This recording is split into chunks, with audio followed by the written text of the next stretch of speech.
Bismillahirrahmanirrahim and Assalamu alaikum. Welcome to all students in online mathematics class. 11th standard की मैंने 12 लिख दिया। 11th standard की एक नई क्लास के साथ मैं अरसलान वहीद। तो स्टूडेंट हमारा आज लेक्चर नंबर है 18 जो कि बहुत ही इम्पॉर्टेंट लेक्चर है, जिसके अंदर आज हमने किसी भी मैट्रिक्स को एचिलॉन फॉर्म में और रिड्यूस्ड एचिलॉन फॉर्म में ट्रांसफॉर्म करना जो है वो हम सीखेंगे by the use of elementary row operations.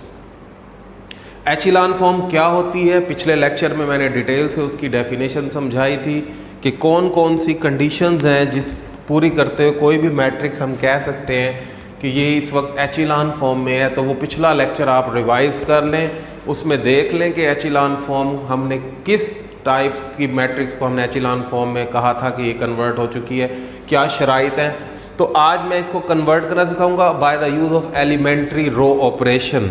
ये एलिमेंट्री रो ऑपरेशंस क्या चीज़ है? Elementary row operation, elementary column operation भी हो सकते हैं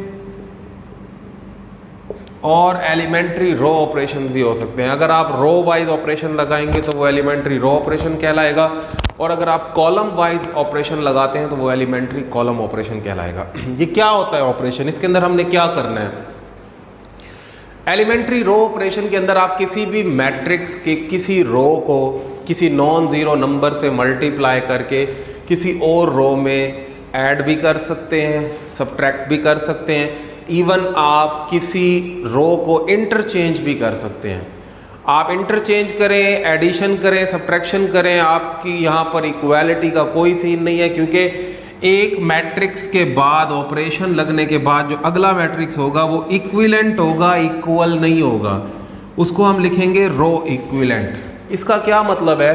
मैट्रिक्स इक्वल तो तब होते हैं जब हर एंट्री सेम हो। तो यहाँ तो एंट्रीज को हम चेंज कर रहे हैं, इसलिए हर ऑपरेशन के बाद जो नया मैट्रिक्स डेवलप होगा वो पीछे वाले के इक्विवेलेंट होगा। ये जो मैंने साइन डाला है आपके सामने, ये इक्विवेलेंट का है। ऊपर जो मैंने आर लिखा हुआ है इसका मतलब है रो इक्विवेलेंट, यानी हर नया मैट्रिक्स पिछले के रो इक्विवेलेंट होगा। कि क्या मतलब है कि अगर ऑपरेशन रिवर्स किया जाए तो हम वापस वहाँ पर पहुँच सकते हैं। इक्वालिटी नहीं है, इसलिए किसी किस्म की कोई परेशानी नहीं होगी। आप चाहे एडिशन करें रोज़ की रोज़ में, सब्ट्रैक्शन करें, मल्टीप्लिकेशन करें किसी स्केलर से, या आप इंटरचेंजिंग करें, जो आपको रिक्वायर्ड हो वो आप कर सकते हैं। इक्वालिटी है ही नहीं तो इक्विवेलेंट का साइन आप डाल के हर अगला ऑपरेशन जो है वो लगाते जाएंगे। अब मैं एलिमेंट्री रो ऑपरेशंस का यूज़ करते हुए ये जो मैंने आपके सामने एक सवाल लिखा है, ये मैंने एक एग्जाम्पल लिया आपकी बुक का पेज नंबर 122। पेज नंबर 122 पे ये एग्जाम्पल सॉल्व्ड है, जिसके अंदर इस मैट्रिक्स को वो एचिलॉन फॉर्म में और रिड्यूस्ड एचिलॉन फॉर्म में कन्वर्ट करेगा।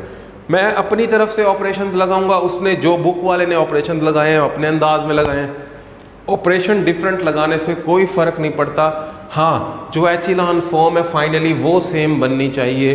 तो मैं इसके ऊपर जो ऑपरेशंस लगाऊंगा उसको मैं आपको साथ साथ समझाता जाऊंगा। आपकी फुल कंसंट्रेशन चाहिए, छोटी सी मिस्टेक से हमारा काम जो है वो गलत हो सकता है। अच्छा, अब यहाँ पर कुछ टिप्स देना बहुत ज़रूरी है। टिप्स बड़ी इंपॉर्टेंट होती है जो टीचर्स आपको देते हैं। तो जो मैं टिप दूंगा आपने उसको फॉलो करना है। सबसे पहले जो आपने काम करना है, जो फर्स्ट रो है आपके पास, जो आपके पास फर्स्ट रो है उसकी लीडिंग एंट्री को आपने 1 बनाना है। लीडिंग एंट्री मैं बता चुका हूँ, किसी भी रो का पहला non zero number leading entry होता है। जैसे इस वक्त इसकी लीडिंग एंट्री जो है वो 2 है। आपने कुछ भी नहीं सोचना, इसको 1 बनाने के लिए आपको जो मर्ज़ी करना पड़े आप करें। चाहे इसको इसके साथ ऑपरेट करके 1 बनाएं, इसको डिवाइड करके 1 बनाएं, या इंटरचेंज करके 1 बनाएं। डिवीजन अच्छी चीज़ नहीं है। अगर आप कहते हैं कि यहाँ 1 बनाने के लिए मैं इस पूरी रो को 2 पे डिवाइड कर दूँ तो ये एक अच्छा ऑपरेशन नहीं है। क्यों? क्योंकि सारी फ्रैक्शंस जनरेट हो जाएंगी और फ्रैक्शन वाले नंबरों के साथ कैलकुलेशन थोड़ी सी हार्ड हो जाती है। तो मैं यही सजेस्ट करूँगा कि आप इस रो को इसके साथ ऑपरेट करके यहाँ 1 बना सकते हैं। दूसरा, इनको इंटरचेंज करके जब रो 2 को रो 1 के साथ इंटरचेंज करेंगे तो ये रो यहाँ चली जाएगी, वो रो यहाँ आ जाएगी, आपके पास ऑटोमेटिकली यहाँ पर 1 बन जाएगा। आपका काम है, सबसे पहला काम है पहली रो की लीडिंग एंट्री को 1 बनाना। ठीक है जी। तो मैं जो है सबसे पहला जो ऑपरेशन लगा रहा हूँ, इंटरचेंजिंग R1 एंड R2।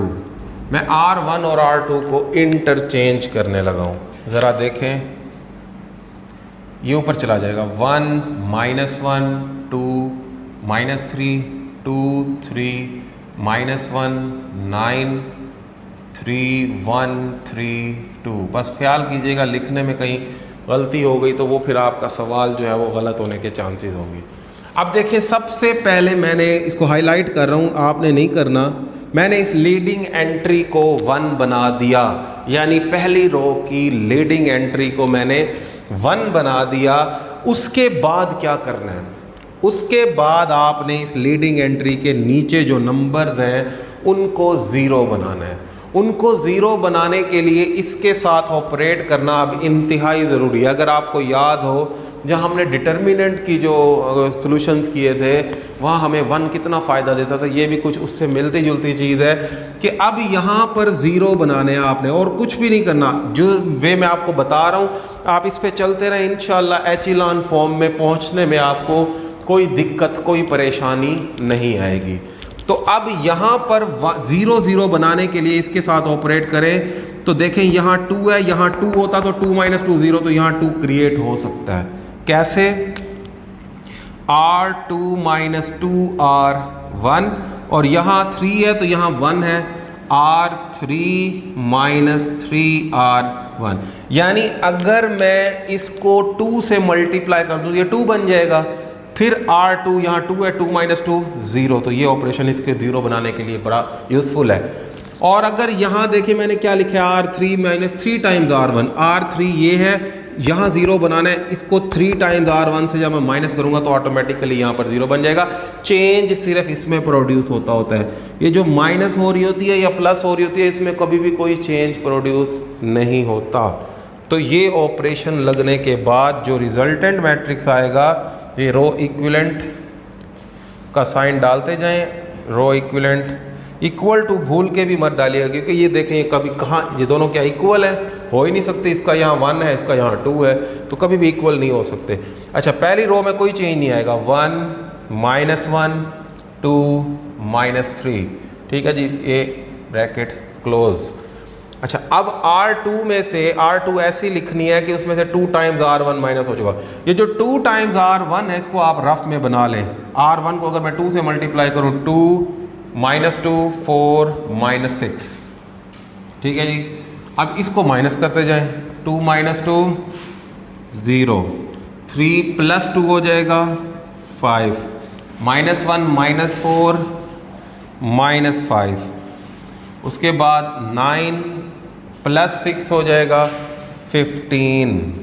देखें पूरे 5 के मल्टीपल्स और 5 आ गया। ऐसी सिचुएशन में डिवीजन भी करनी पड़े तो कर सकते हैं आप। अच्छा जी, R3 - 3 टाइम्स R1। अब ये R3 ऐसी लिखनी है कि उसमें से 3 टाइम्स R1 माइनस हो चुका हो। ये R1 है, इसका अगर मैं 3 टाइम्स बनाऊं तो बनेगा 3, यानी 3 से मल्टीप्लाई कर दें, -3 सॉरी 6 और -9। ठीक है जी। उसके बाद अब आप इसमें से इसको माइनस कर दिया, 3 - 3 क्या हो जाएगा 0,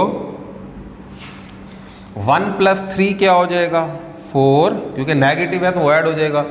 3 - 6 क्या हो जाएगा -3। उसके बाद 2 + 9 कितना हो जाएगा हमारे पास 11। 2 + 9 क्या बना जी हमारे पास 11 जो है वो बन गया। ले जी, अब तक हम कहाँ तक पहुँच चुके हैं कि हमने 1 के नीचे ज़ीरोस प्रोड्यूस कर लिए हैं, यानी इस लीडिंग एंट्री को 1 बनाने के बाद उसके नीचे मैंने आपसे कहा था कि आपने ज़ीरो प्रोड्यूस करने हैं, तो 1 बनाने के बाद नीचे जो है वो ज़ीरो प्रोड्यूस कर लिए हैं। ये इस तरतीब से आप चलेंगे तो इंशाल्लाह आपके सवाल में कोई गड़बड़ होने का चांस नहीं होगा। लेकिन अगर आपने अपनी तरतीब शुरू कर दी, नहीं जी 1 यहाँ बना लूँ, पहले यहाँ 1 बना लूँ, तो उससे आपका सवाल जो है वो गड़बड़ होने का चांस है। तो सबसे पहले पहली रो की लीडिंग एंट्री को 1 बनाने के बाद उसके नीचे ज़ीरोज़ बनाएं। अब आप आ जाएं दूसरी रो पे। अब दूसरी रो की जो लीडिंग एंट्री इस वक्त नज़र आ रही है, लीडिंग एंट्री वो नंबर होता है जो पहला नॉन ज़ीरो नंबर हो, ज़ीरो के अलावा। ये 5 है, इसको आपने 1 बनाना है। जैसे पहले मैंने पहली रो की लीडिंग एंट्री को 1 बनाया था, मैं दूसरी रो की लीडिंग एंट्री को 1 बनाऊंगा। इसको 1 बनाने के लिए पूरी रो को 5 पे डिवाइड कर देना, कोई मसला नहीं है। यहाँ डिवीजन क्यों सजेस्ट कर रहा हूँ, क्योंकि कहीं भी फ्रैक्शन नहीं बनेगी। ये 5 है, ये 5 है, 15 भी 5 पे डिवाइड होके कोई फ्रैक्शन जनरेट नहीं करेगा, पूरा पूरा क्या हो जाएगा, डिवाइड हो जाएगा। ठीक है जी। तो ऑपरेशन आप जो है वो डिवीजन वाला लगा सकते हैं। अब आप ऑपरेशन लगा रहे हैं 1/5 R2, यानी R2 को 1/5 से मल्टीप्लाई कर रहे हैं। 1/5 से मल्टीप्लाई करने का मतलब यही होता है कि डिवीजन हो रही है, which is row equivalent to पहली रो में कोई चेंज नहीं आएगा, 1 -1 2 -3 0 5 सॉरी, अब इसको डिवाइड करना है। 0/5 0, 5/5 1, -5/5 -1 और 15/5 3। देख लें कहीं भी जो है वो फ्रैक्शन नहीं बनी। और आखिरी रो को भी वैसे लिख दें, 0 4 -3 11, 0 4 -3 एंड 11। तो आपने दो लीडिंग एंट्रीज को 1 बना दिया। मैं हाईलाइट कर रहा हूँ, ये ज़रूरत नहीं है आपको करने की, सिर्फ आपको समझाने के लिए कर रहा हूँ। 1 के नीचे ज़ीरोज़ प्रोड्यूस हो गए। अब सेकंड रो की लीडिंग एंट्री को 1 बनाया तो उसके नीचे वाले नंबर को 0 बनाएं और इसी के साथ ऑपरेट करें। एक तो ये 1 बन चुका होता है, ऑपरेशन बड़ा आसान हो जाता है, क्योंकि 1 के साथ किसी भी नंबर को ऑपरेट करना इंतहाई आसान काम है।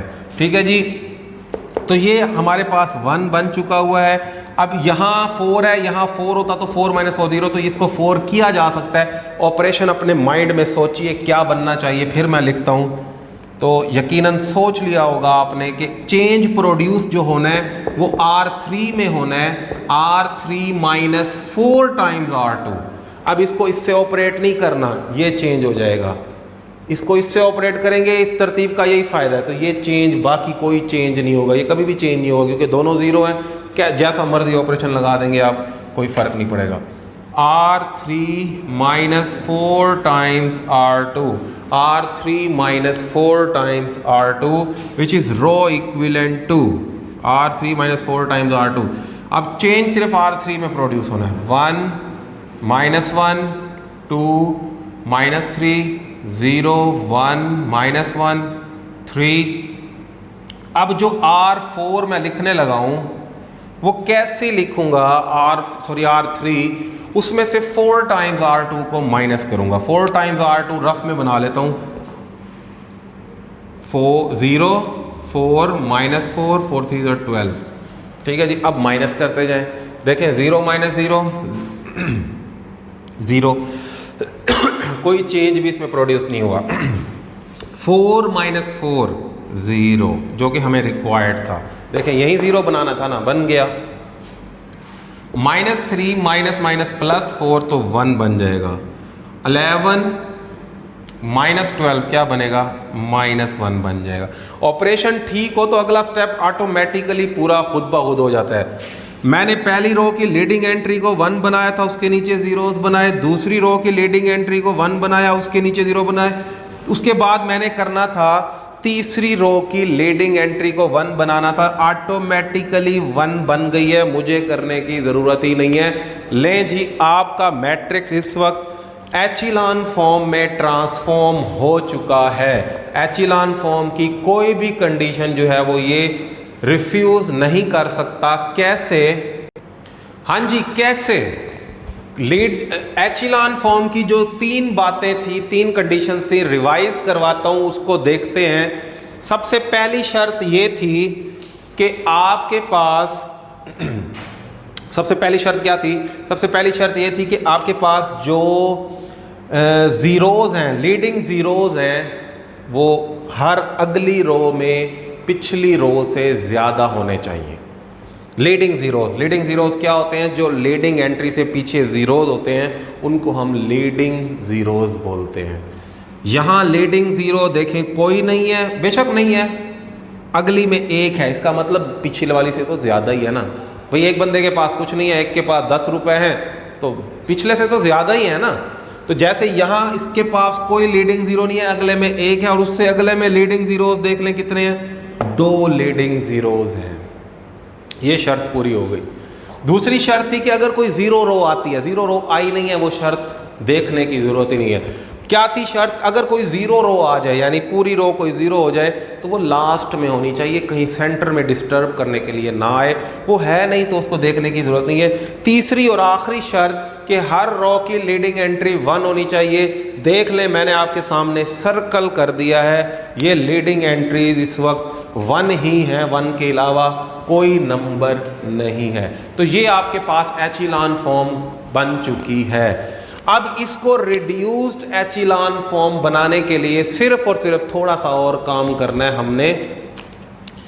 ये जो लीडिंग एंट्रीज के नीचे नंबर हमने 0 बनाए हैं, इन लीडिंग एंट्रीज के ऊपर वाले नंबर्स को भी आप 0 बना दें, it will convert into reduced echelon form. तो अब मैं वही करने लगा हूं कि इनके ऊपर वाले नंबर्स को 0 बनाऊंगा, और तरतीब क्या रखूंगा जरा देखें। पहले मैंने किया 1 0 0 1 0 1। अब यहां से उल्टा चलना है हमने, 1 0 0, यानी आखिरी वाली रो की लीडिंग एंट्री के ऊपर 0 बनाएंगे, फिर इसके ऊपर वाली को, इसके ऊपर कोई है ही नहीं, तो उल्टा चलेंगे। इसको 0 बनाने के लिए इस 1 के साथ ऑपरेट करेंगे, तो ये 0 इनको चेंज नहीं करेंगे। ये तरतीब बड़ी इंपॉर्टेंट है, ठीक है जी। तो अब देखें, यहाँ 0 बनाना है, इसके साथ ऑपरेट करना है। अगर इसको इसमें ऐड कर दें तो यहाँ 0 बन जाता है, क्योंकि -1 + 1 ऐड होकर 0 बन जाएगा। और यहाँ 0 बनाना है, इसके साथ ऑपरेट करना है, R1 - 2R3 ऑपरेशंस बता दिए मैंने। R2 + R3, R2 को जस्ट R3 में ऐड करना है, यहाँ 0 बन जाएगा। देख लीजिएगा, ये भी चेंज नहीं होंगे इन ज़ीरोज़ की वजह से।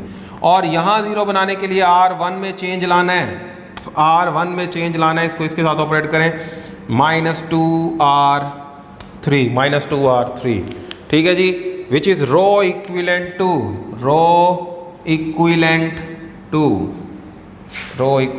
अब R3 में तो कोई चेंज नहीं आना, 0 0 1 -1, उसको तो मैंने पहले लिख दिया।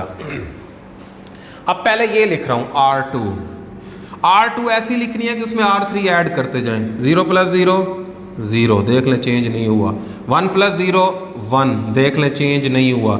-1 + 1 0, चेंज हो गया। यही तो 0 बनाना था। इसको इसमें ऐड करूं तो आंसर आएगा 2, ठीक है जी। अब R1 पे ऑपरेशन लगाना है, उसको 2 टाइम्स R3 उसमें से माइनस करनी है। 2 टाइम्स R3 का 2 टाइम्स बनाऊं तो 0 0 2 -2, ये बनता है जी। 2 टाइम्स R3 का, ये R3 है, इसको 2 से मल्टीप्लाई कर दें। अब माइनस करते जाएं। 1 - 0 1, देख लें चेंज नहीं हुआ।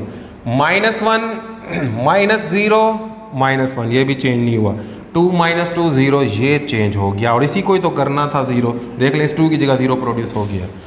उसके बाद -3 + 2 हो जाएगा, -3 + 2 1 बन जाता है, सॉरी -1 बन जाता है। -3 + 2 -1 बन जाता है। अब मैंने इस 1 के ऊपर दोनों जीरोस बना दिया, आखिरी चीज एक रह गई है। इस लीडिंग एंट्री के ऊपर वाले नंबर को 0 बना दे, it will convert into reduced echelon form. यही कंडीशन है जी। और एक ऑपरेशन और लगेगा, और मेरा ये जो मैट्रिक्स था ये रिड्यूस्ड एचिलॉन फॉर्म में कन्वर्ट हो जाएगा। रिड्यूस्ड एचिलॉन फॉर्म में क्या हो जाएगा? कन्वर्ट हो जाएगा। ठीक है जी।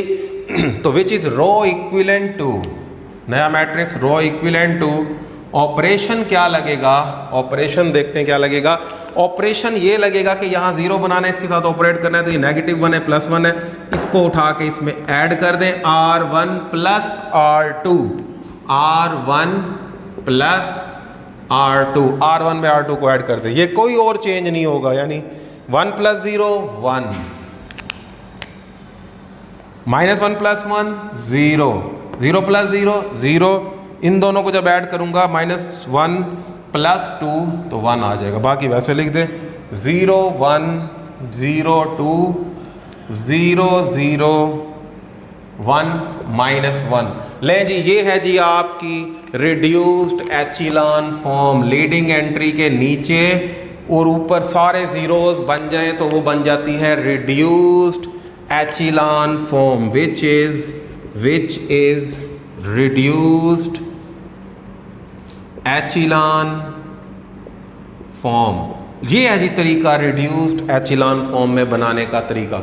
किसी भी मैट्रिक्स की एचिलॉन फॉर्म और रिड्यूस्ड एचिलॉन फॉर्म हमें क्या फ़ायदा देती है, इसका पता आगे जाके लगेगा जब हम सिस्टम ऑफ इक्वेशंस को सॉल्व करेंगे। Main thing is that how to convert a matrix into its echelon and reduced echelon form, this is the main thing. सबसे पहले तो इंपॉर्टेंट यही है कि आपको कन्वर्ट करना आना चाहिए। मैं उम्मीद करता हूं कि आज की वीडियो में आप